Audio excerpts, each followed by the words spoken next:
Hello, everyone. Thank you for joining us today.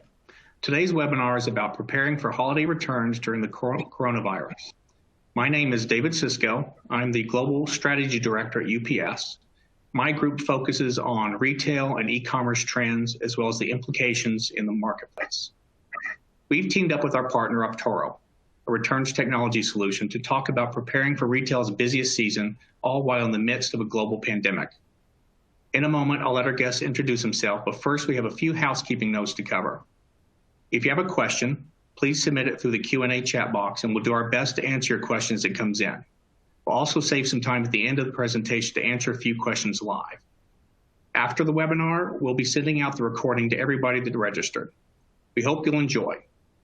And now I'll turn it over to Ken for a brief introduction. Thank you, David. My name is Ken Lim. I'm the Senior Vice President of Client Development here at Optoro. So I oversee sales, solutions, and our partnerships programs here at Optoro. We are a cloud software company that helps retailers and brands use returns to drive growth, boost profitability, and reduce waste. Returns, as we all know, have been and continue to be a challenging aspect for most retailers, and we use our technology to help simplify returns. We work with big retailers and brands like Target, Best Buy, and IKEA, as well as some smaller regional online and omni-channel retailers. David? Thank you, Ken. Now, what are we going to cover today? Today, we're going to discuss how COVID-19 has impacted the retail industry, both in terms of consumer spending and also returns, and the impact on this upcoming holiday season and how you can prepare for uncertainty. So let's look and see what's happening in the landscape. As a pandemic hit, retail had to change rapidly. Stores across the world closed.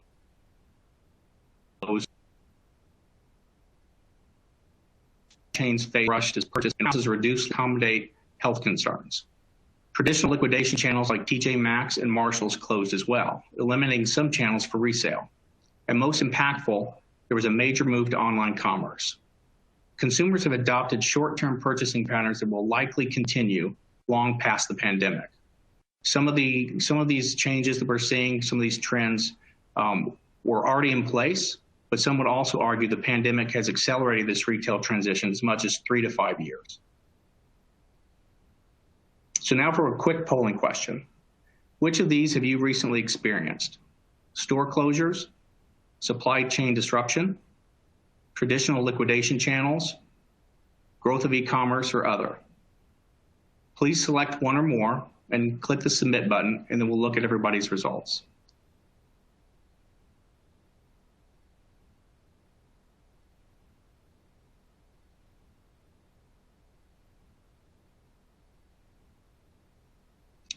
Looks like supply chain disruption won overall. Certainly not surprising, especially UPS, and looking at supply chain impacts that we've seen across the country as well around the world.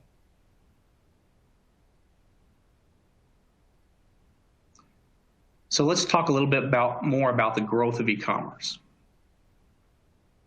U.S. consumers will spend actually, if you look at this slide, the far left, 2014 through 2024. This shows the growth of e-commerce, both in terms of in-store sales, as well as how it's relevant to e-commerce sales. In 2020, you can certainly see the dip. This is a direct result of the pandemic and the global disruption in supply chain, as well as online and in-store purchasing with store closures. But you can also briefly see there a jump in 2020 with e-commerce sales as a total of overall. A lot of this has to do with online purchasing behavior shifting from typical purchases of clothing, things along those eyes, with paper products, cleaning products, and things along those lines. U.S. consumers will spend $709 billion on e-commerce in 2020, which represents an increase of 18%. U.S. retail spending will decline 10.5% to $4.9 trillion. eMarketer projects e-commerce growth from 11% total retail in 2019 to 14.5% in 2020. Online grocery alone is expected to grow 50% this year. But what does this mean for returns? With online sales rapidly growing, we can expect e-commerce sales returns to spike as well. The average brick and mortar return rate is 10%, and the e-commerce return rate can be as much as 3 times higher as shoppers buy sight unseen. Forbes reported that online retail spending in May hit $82.5 billion. And if we assume 30% of those items are returned, we could see $24.8 billion in returns just for that 1 month. As e-commerce returns continue to rise due to the COVID-19 pandemic, it's more important than ever for retailers to ensure the returns processes are optimized and provide the best customer experience. So what does this mean to customer loyalty? And if the majority of implications aren't enough motivation for retailers to pay attention to returns, the effects on customer loyalty should be. We found that 73% of consumers say returns are their least favorite part of online shopping, and that 77% want an easier solution to return packages. And Optoro discovered that 42% of consumers have had returns experience so negative they never shopped with the retailer again. At UPS, we've been doing e-commerce consumer research for the past 10 years, and returns have always been a high mark, very prominent in that research, and it continues to grow in importance, not only from a customer loyalty perspective, but also path to purchase.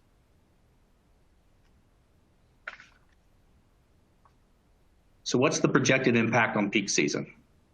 So let's dig a little bit deeper into the numbers. Retailers typically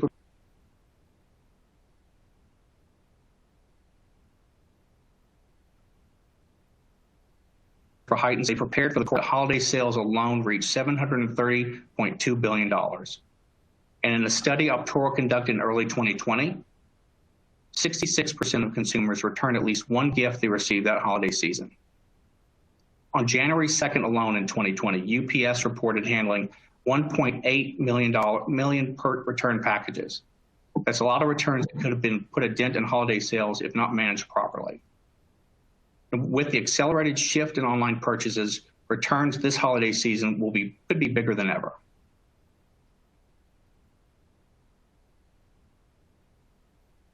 So looking at this holiday season, this year the holiday season will potentially coincide with issues caused by COVID-19 pandemic. Stores could close again or see lighter traffic due to safety concerns. Supply chains could be even more disrupted with higher amounts of purchases than usual. And both of these things will lead to an excess of inventory retailers will need to deal with.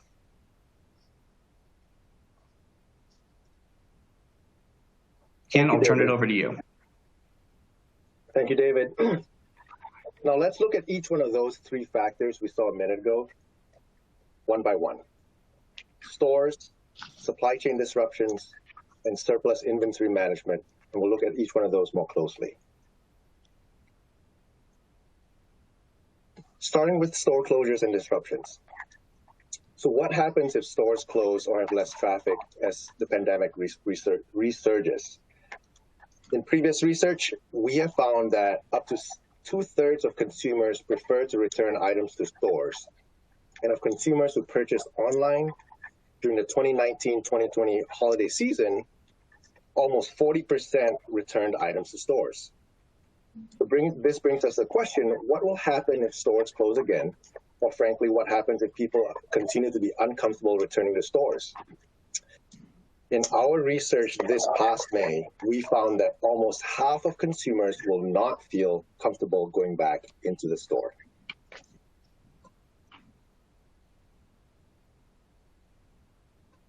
This implies that if stores are not an option due to store closures, or consumers are just not feeling safe in returning to stores, what you have to expect, not surprisingly, is the larger volume of holiday returns that customers will have to mail in.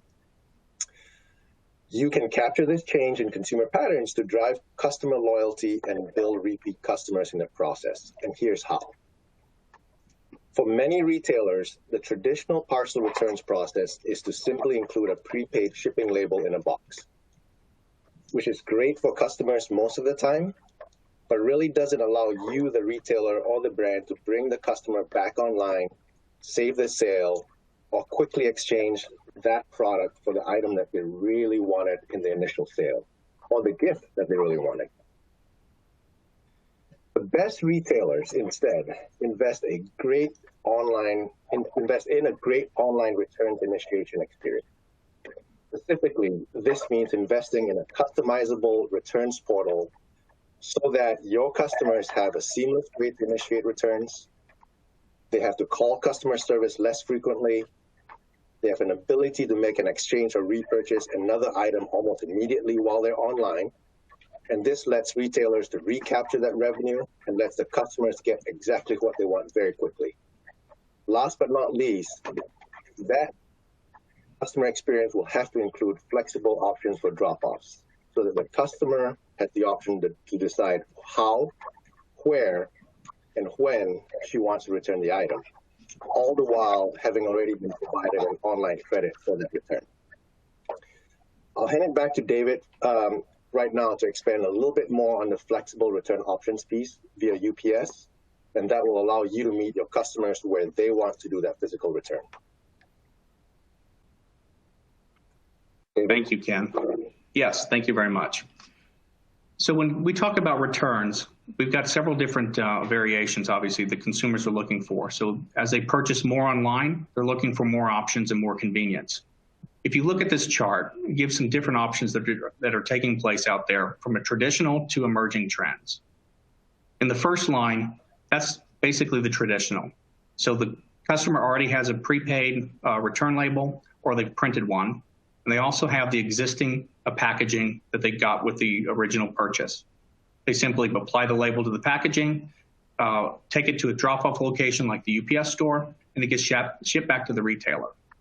But I think we can all agree to this. More and more of us don't have printers anymore. So we can't necessarily print a label at home while we still may have the original packaging.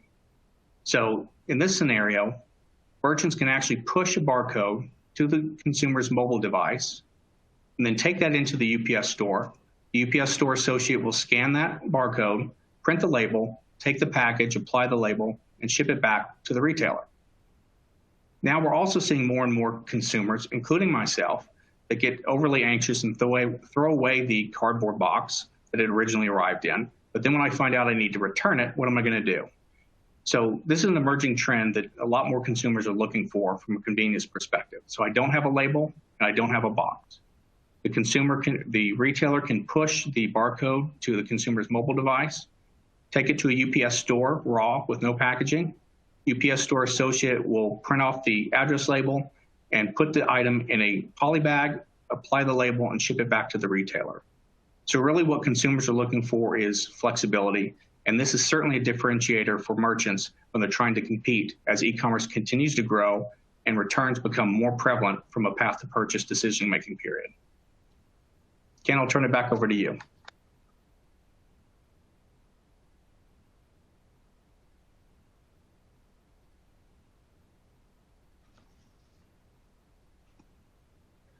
Coming off of that description, David, I thought it'd be interesting for us to take a quick poll of the participants in this webinar. So on your screen, you should be seeing a poll that asks you, if you had a choice, which of the following returns offerings would you prefer to offer to your customers?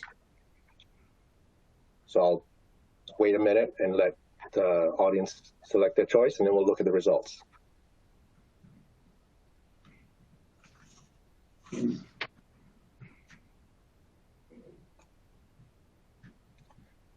Now that's really interesting. David, I don't know if you want to comment on that. That we have an even split effectively between folks in the webinar saying printing a return label, no label mobile returns, and a no box, no label mobile returns.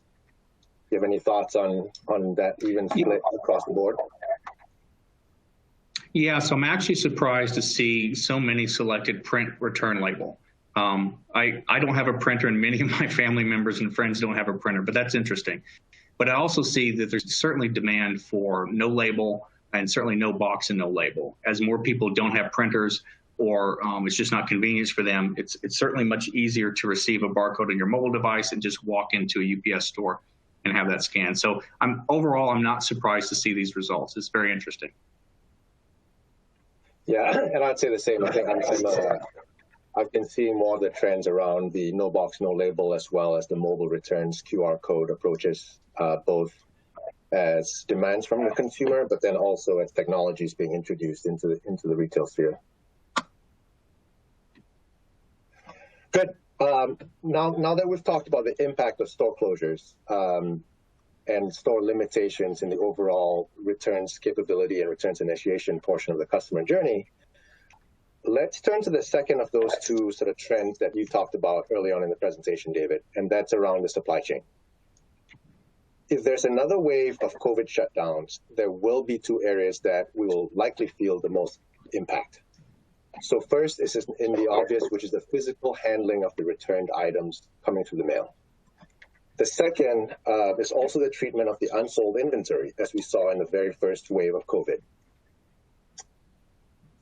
Along the first lines, talking about supply chain strain on customer returns processing. On the returns handling side, many of us have just experienced the first wave of inbound parcel returns and sort of the onslaught of returns that we saw in the spring. And that strain put a lot of strain on fulfillment center capacity.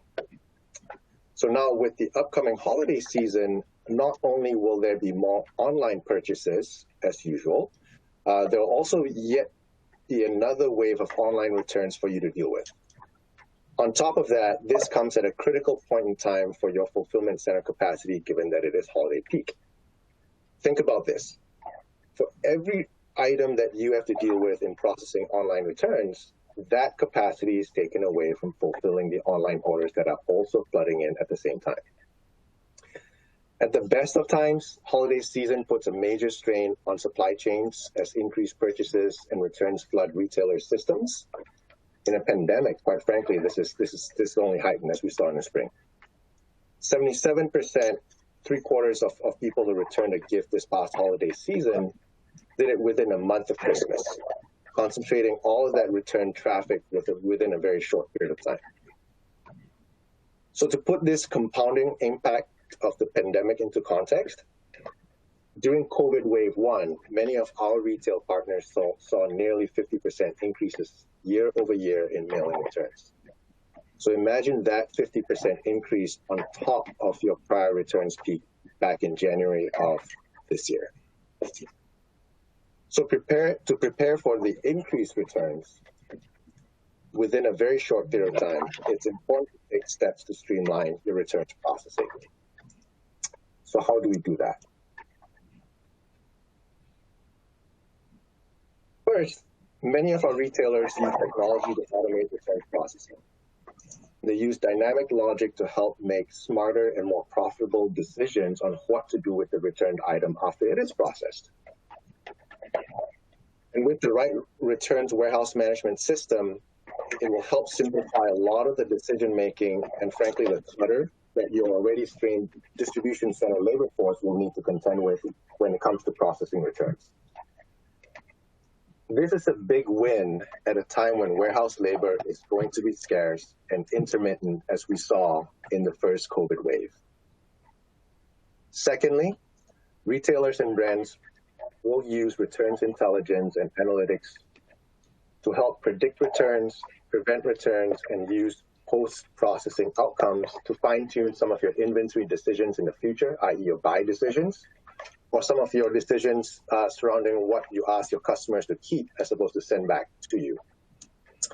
And then last but not least, some of your peers are also investigating ways to apply traditional warehouse automation technologies that you use for your forward fulfillment to also streamline returns processing. So a simple example of this is the application of robotics to do sortation for return to vendor activity. Before I go on to the next piece around supply chain strain, I thought it'd be interesting to just pause for a minute and let's see where you, the audience, are investing or thinking about investing to help sharpen how you handle your returns today. In other words, what return investments are you considering today to help you with returns processing?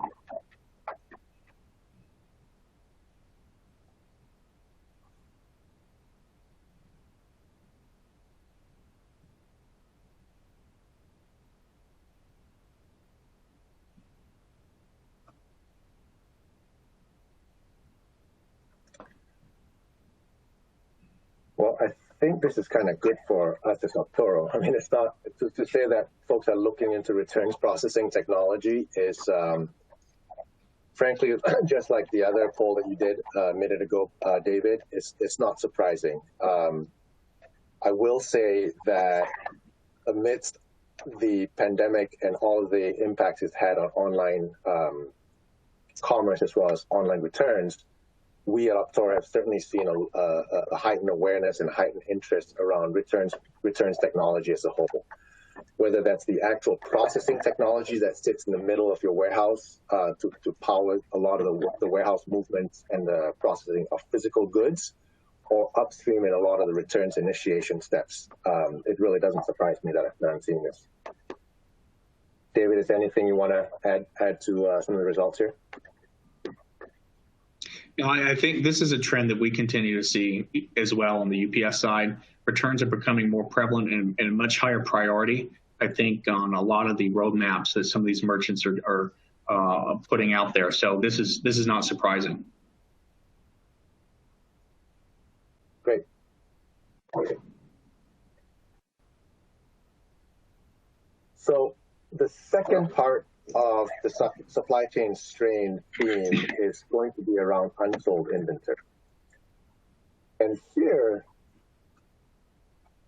just as in the spring, another wave of COVID-related store closures, not surprisingly and logically speaking, could and will lead to more excess inventory stranded in the stores. As we saw over the last 4 months since March and April, product has been stranded in stores. At some point, companies may need to work on strategies and tactics to get inventory out of stores and into more productive channels. According to the UK real estate company, Knight Frank, they've fielded requests for over 6 million square feet of short-term leased warehouse space since March. And that, to us and to me, signals that capacity was an issue worldwide at a peak of the pandemic. So before this holiday return season, to us, it's super important for retailers to build a more resilient Recommerce strategy that will frankly help you alleviate any kind of capacity issues and recapture unsold revenue should COVID reemerge. So let's talk a little bit about how to build a more robust Recommerce strategy. Strong Recommerce strategies use multiple channels. Distributing your goods based on condition, recovery potential, and brand protection considerations is key. You want to ensure that you're using both physical liquidation channels and online resale channels. Because establishing these online resale channels quickly will be especially critical in the off chance and in the event that physical liquidation channels are shut down with another wave of the pandemic. We saw this at Optoro in several cases with our retailers that we worked with this spring. In some cases, we saw as much as 2 to 3 times volume surges into our online resale channels, almost on a turn of a dime within weeks. And that's precisely because when some of those retailers did not diversify their resale and Recommerce channels, what they found is that some of the traditional brick and mortar liquidation partners that they had been working with were themselves impacted by COVID. And so it created this backup of some of the traditional channels and the traditional exhaust channels that they were using to clear through any excess inventory that they used to have.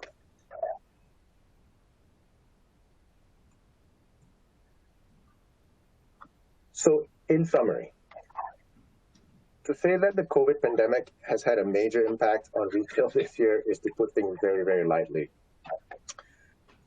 And if recent news is any indication of the future, there certainly could be much more to come. The good news is that we can really reflect and evaluate what had happened in the last 4 months and frankly take the time now to enhance our systems, harden our processes, so that in the off chance that stores will have to close or the pandemic reemerges in the fall into the holiday season, we're going to be prepared for what's ahead, or as best prepared for what's ahead this holiday season, and then the post-holiday return season. So with that, let's open the line now to answer some of the questions that you all have submitted from the audience. Rob, do we have any questions to address? Yeah, the first question that we have is for David. Specifically, I heard returns were in a decline as a result of the pandemic. Is that a trend that will continue? What can you comment on this? Yeah, so initially when the pandemic hit, we did see a decline in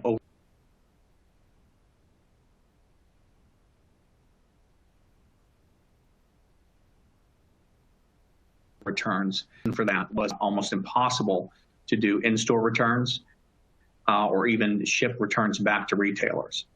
Retailers very quickly identified this as a pain point and an area that they needed to address.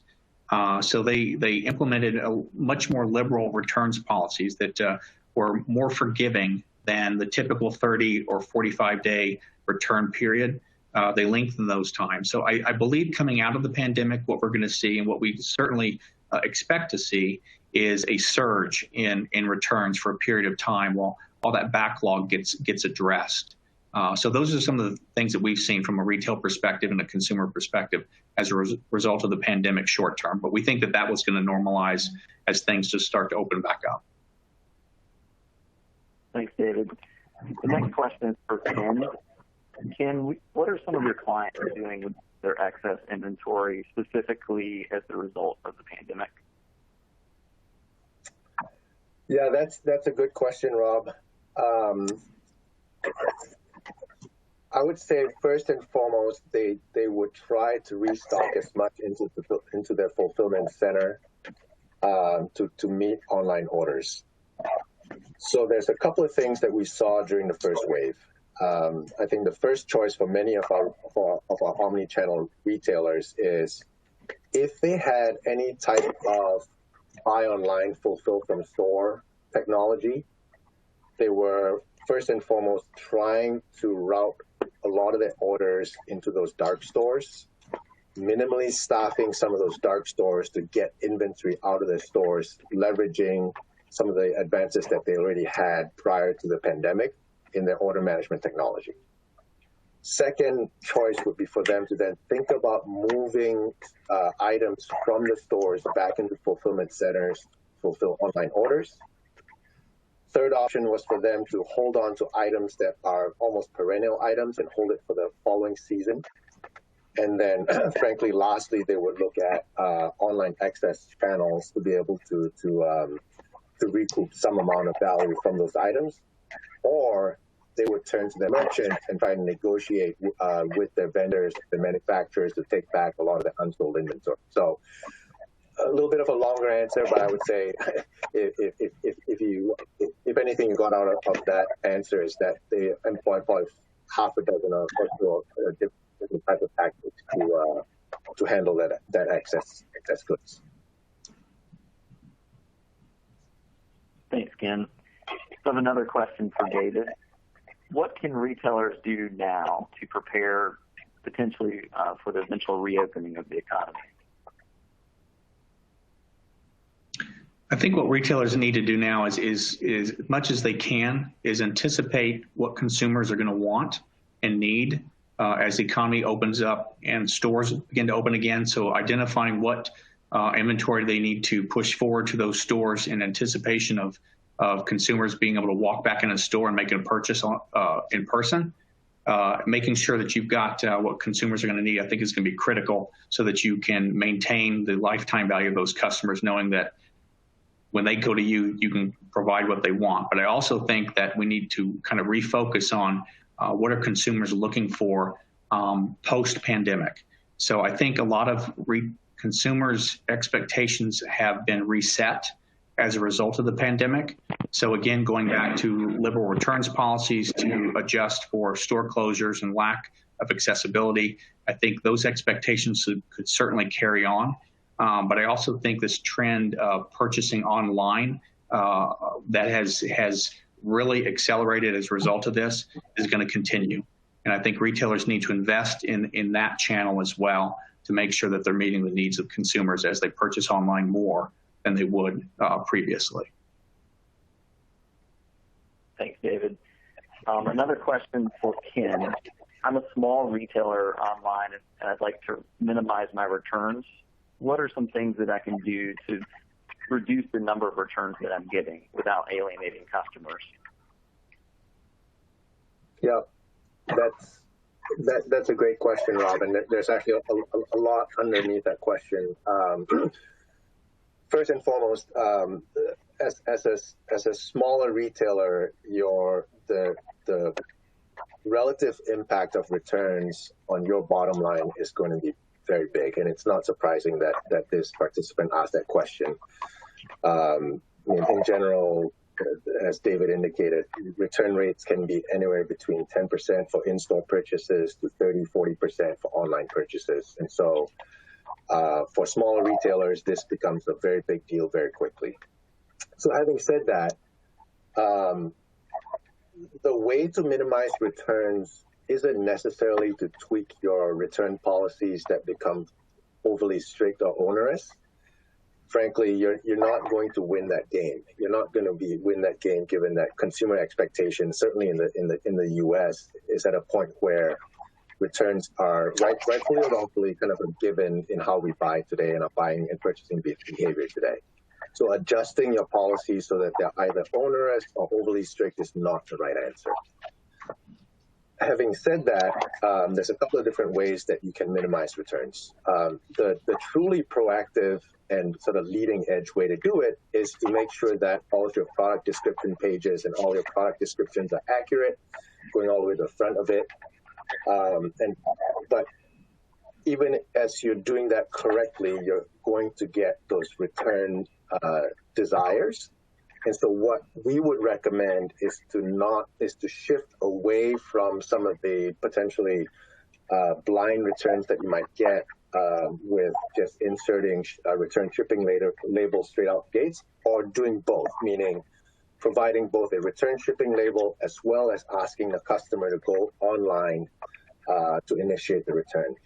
By doing that, you allow the online experience, online returns initiation experience, to start to maybe have your customer keep the item if your system determines that the item is not worth returning all the way back to you, and you pay for the shipping, you pay the processing.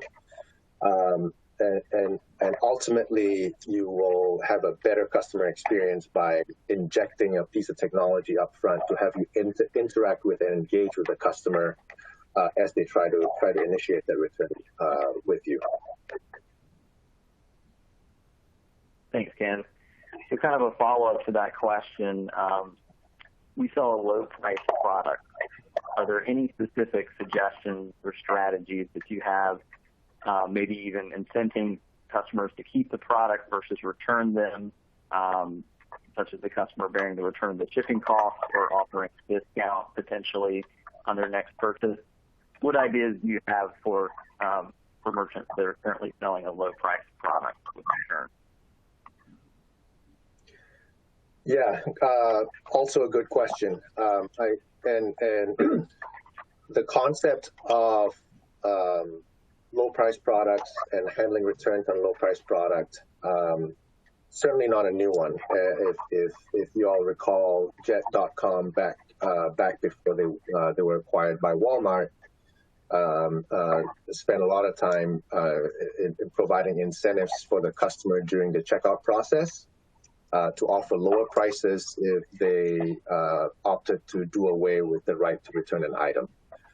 So similarly, at the very minimum, we would recommend as part of the returns initiation step to be able to assess whether or not the item being returned is worth pulling all the way back to your distribution center to process that. And so at the very least, you should think about customer keep options, of course, observing also and taking note of any trends around specific customers that might engage in fraudulent behavior. But having said that, customer keep is certainly one very real option.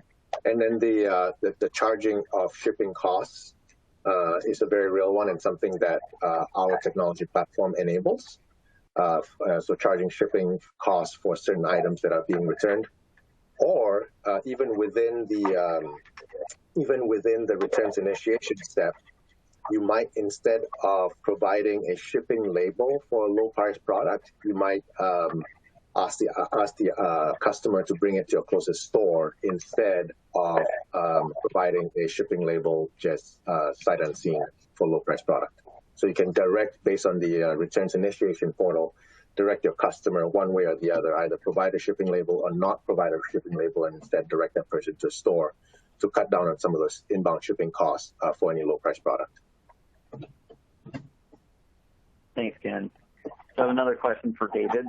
What are some contactless returns options that merchants could use, especially during COVID, that eliminate the need for human interaction? Yeah, so that's also a very good question. And that's also a very challenging issue right now. So certainly, I think it's going to be difficult to get away completely from contactless. Now, if the merchant provides a label in the box when they ship out the item, and if the consumer decides to return it, the easiest solution there would be obviously applying the label to the box and then taking it to a drop-off location where there would be little or no interaction with another human. And that could be a drop box, whether it be a UPS or another carrier's drop box. That could certainly be an option. The no package, no label option is still going to require some human interaction, obviously at a UPS store or another location where it may be dropped off. And in-store returns will also be kind of difficult from a contactless perspective. But I think some retailers might be able to allocate some space where they can minimize human contact, maybe to only one store associate, as opposed to standing in line with a number of different people. Thanks, David. So we have time for one more question. All remaining questions that are unanswered will be sent out to the attendees in an email. The last question that I have for Ken is, if stores are open, what path should we take? Should we push customers to return in stores, online? Is there a best answer? Yeah. Again, good question. There's not one tidy answer around that, Rob. A lot depends on how ready your stores are to handle returns in light of reduced store footprint, in light of social distancing guidelines, and frankly, whether you've already set up some of your more quote-unquote contactless return areas that David talked about just now, or reduced contact returns areas. Now, what we do know is that your traditional consideration of driving foot traffic into your stores and using returns foot traffic may not necessarily translate into browsing and buying behavior anymore. And what I mean by that is that according to analysts that we've spoken with and research, it's indicated that shoppers, as and when they are comfortable in going into stores, are much, much more task-oriented and far less browse-oriented. So the previous notion of driving store traffic for returns to spur new sales is not that valid any longer. So it's really balancing whether your stores are ready to physically handle returns, and then balancing that against how ready your fulfillment centers or your return centers are able to absorb parcel returns. Regardless, we absolutely recommend optimizing the return handling processes in your warehouses, so that in any situation, it's going to give you the most flexible way of managing returns, whether you end up needing to drive more traffic into your stores, or encourage folks to return online post holiday season.